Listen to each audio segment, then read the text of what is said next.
Magandang araw po, welcome po sa aking channel, Love9 TV. Patalasasan po, meron po ba kayong mga properties na napapabayaan or non-performing assets? Plan nyo ibenta, pero wala kayong oras sa pagbenta nito. Kung ito'y pagkakatiwala nyo po sa amin, tawag lang po kayo sa aking numero, usap po tayo, gawin ko po ng video for free. Yes, libre po, wala po kayong babayaran. Tutulungan pa namin kayong mabenta ang inyong property. Kami na po bala sa marketing, sa boosting or paid ads. Even sa tripping, hindi na po kayo mapapagod sa pag-entertain ng mga buyers. Kami na po bala sa lahat. Tawag lang po kayo. Nandito po tayo ngayon sa isang exclusive subdivision dito sa Dasmariñas, Cavite. Napakalapit lang po nito sa De La Salle University. Ito pong bagong video presentation natin ay isang 2-story house na may lot area na 150 square meters at may floor area na 220 square meters. Titulado, buhay po ang may-ari, kaya wala po kayong maging problema sa documentation o sa transfer ng title. Halos hindi naman po ito natirhan gawa ng nasa ibang bansa po si owner. May 5 bedrooms, 3 bathrooms, at covered car garage. Ito pong garahe ay naka-tile flooring at meron pong setback na kung saan papunta yan sa service area. Meron pong mga customized glass windows with security grill at may moldura po sa paikot ng mga bintana. Ito po ulit yung garahe at yan yung main gate, pedestrian gate. Diyan tayo dumaan kanina at malapit lang po dyan yung pocket garden. And meron pong spiral stairs na papunta naman sa terrace. Bago po pumasok dito sa main door, ay meron pong isang kwarto dito. Na kung saan, kung meron man po kayong PWD or senior citizen sa pamilya, itong kwarto na to ang para sa kanila. Naka-solid wood door at sa spasyo, malaki po. Naka-tile flooring, maayos naman ang pintura ng ceiling at wall. Then meron pong customized glass window with security grill. Actually, pwede nyo po itong paupahan. Gawa ng malapit po ito sa De La Salle University at Emilio Aguinaldo College. Pwede rin pong gawing office kung sakaling work from home kayo. Nandito na po tayo sa main door. May aluminum screen door. May foyer. At dito naman po yung living area o salas na kung saan ito po'y double high ceiling. Then meron pong access door papunta sa service area. Yan po yung tinutukoy ko na double high ceiling na meron pong chandelier at ceiling cove design. Mula po dito sa living area hanggang sa kitchen, ito'y open concept lang. Wala pong partitions kaya maliwalas naman. At tungkol naman po dito sa pintura ng ceiling at wall, maayos naman po kaya wala po kayong ipapagawa dito. Ito'y naka-tile flooring at yan naman po yung tinutukoy ko na access door na papunta naman dito sa service area. Actually, naipakita ko na kanina mula dun sa garahe. Hanggang sa dulo po yan. Then ito po yung concrete fence. At yan naman yung garahe o covered car garage. Balik po ulit tayo dito sa loob. Yan po yung living area. Yan yung high ceiling. Ito po yung hagdan. At yan po yung mga kwarto sa taas. Ito po yung dining area. At yan yung kitchen.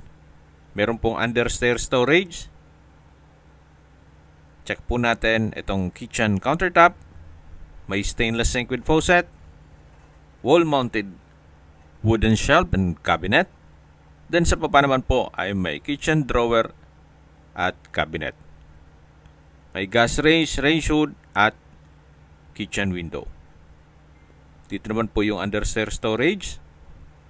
At yan po yung common toilet and bath. Check po natin. Naka-PVC door. Tile bathroom wall. Bathroom window. Shower. Water closet with bidet. Then may hand wash basin. Then tissue holder. Ito naman po yung another access door na may aluminum screen door Papunta naman po ito sa dirty kitchen at extension ng service area. May concrete at tiled countertop, then sink. May steel gate naman po. Yan naman yung papunta sa garahe. May restrictions po dito. Kailangan may setback sa likod ng bahay. Balik na po ulit tayo dito sa loob. So yan po yung access door mula dito sa dirty kitchen o service area, at ito naman po yung formal kitchen. Dito naman yung dining area, sa dulo po yung living area. Yung likod po ng customized glass window dito sa living area, yan na po yung garahe. Ito naman po yung pangalawang kwarto. Kadugtong lang po ito nung first bedroom. Malaki din po ang spasyo nito. Naka-ceiling cove design, tile flooring, then may nakaabang na rin na butas para sa window type aircon, at may sariling toilet and bath. Dito po yung shower area. Naka-tile bathroom wall, may hot shower set, then wall-mounted towel holder, at naka-glass blocks po. Dito naman sa kabila ay yung banyo. May water closet with bidet, hand wash basin, towel holder, at naka-tile bathroom wall. Ito po yung toilet and bath ng second bedroom. Kung mapapansin nyo po, yung unang kwarto ay may natatanaw tayo na pintuan. Ito po yun. Ito po yung first room na naipresent ko sa inyo kanina. Halos same size lang din po nung second bedroom. Kaya po nang sabi ko sa inyo, pwede naman po itong paupahan mula dun sa first hanggang second bedroom. Isarado nyo na lang itong access door dito, papasok sa loob ng bahay. Kasi itong first bedroom ay meron pong access door mula dun sa main door, o nakabukod yung access door niya. Ito na po yung hagdan, naka-concrete staircase, then stainless handrail, then metal po ang railing. Mais naman po ang pintura dito sa staircase wall. Samahan niyo po ako, akyat po tayo. At dito naman po sa taas ay yung tatlong kwarto. Yan po yung hallway. Sa dulo naman ay may access door papunta sa balkonahe o terrace. At ito po yung mga kwarto. Check po natin itong tatlong kwarto. Naka-ceiling cove design. Pulido ang pagkapintura ng ceiling at wall. Meron pong customized steel window, naka-tile flooring, may mga outlet, at naka-solid wood door. Yan po yung ceiling cove design. Then meron pong glass wall and window na nag-serve sa natural sunlight. Ito po yung open below, yung living area, dining area, at yung kitchen. Balik ulit tayo dito sa hallway. Ito po yung fourth bedroom. Halos same size nung first bedroom. Same design ng ceiling. Naka-ceiling cove design with pin lamps. At wooden design ng tile flooring. Naka-solid wood door na rin po. Ito na po yung fourth bedroom. Same size with third, fourth. Then meron pong ceiling cove design. Then pin lamps. At ito naman po yung common toilet and bath dito sa second floor. May water closet, shower, at hand wash basin. Okay, labas na po tayo. Yan po ulit yung open below, yung kitchen, dining area, at yung living area. Balik po ulit dito sa hallway. Ito po yung fourth bedroom, third bedroom, at ito naman yung access door na papunta sa terrace. Malaki naman po ang espasyo nito. At mula po dito, matatanong nyo inyong mga kapitbahay. At habang pinagmamasdan nyo po, pag-usapan na natin ang distance, location at travel time. Mula po sa De La Salle Dasmariñas Campus, ang distance is 1.5 kilometers at ang travel time is 5 minutes. Mula naman po sa Emilio Aguinaldo College at De La Salle Medical Center, ang distance is 2.2 kilometers at ang travel time is 7 minutes.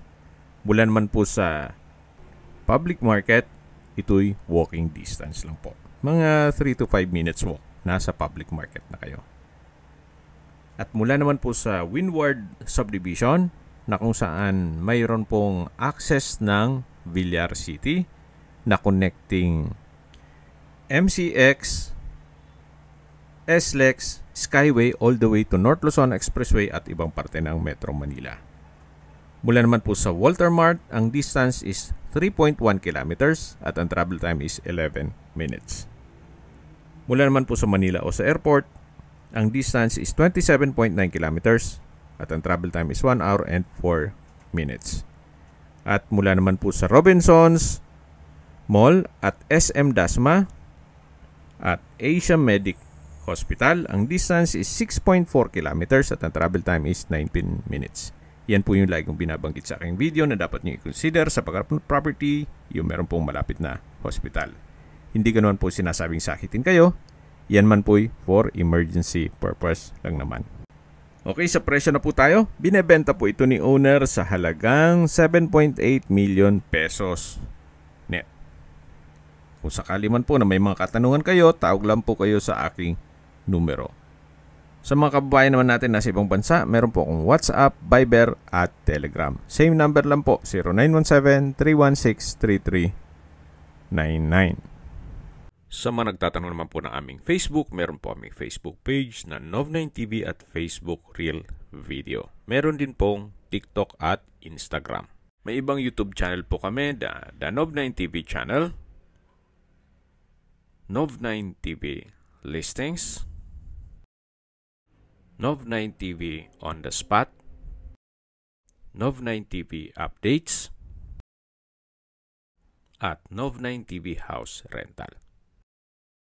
Sana po naibigyan nyo ang video presentation. Paki-like and subscribe na lang po sa aking channel para ma-update din po kayo sa aking future listings.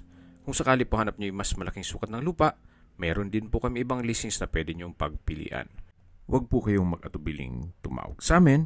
Then, let us know your budget para malaman namin kung anong property pwede naming ilog sa inyo. Sa lahat pong viewers, subscriber at nagtiwala po sa amin, salamat po sa suporta. Ingat po kayo lagi at yung pamilya. Maraming salamat po.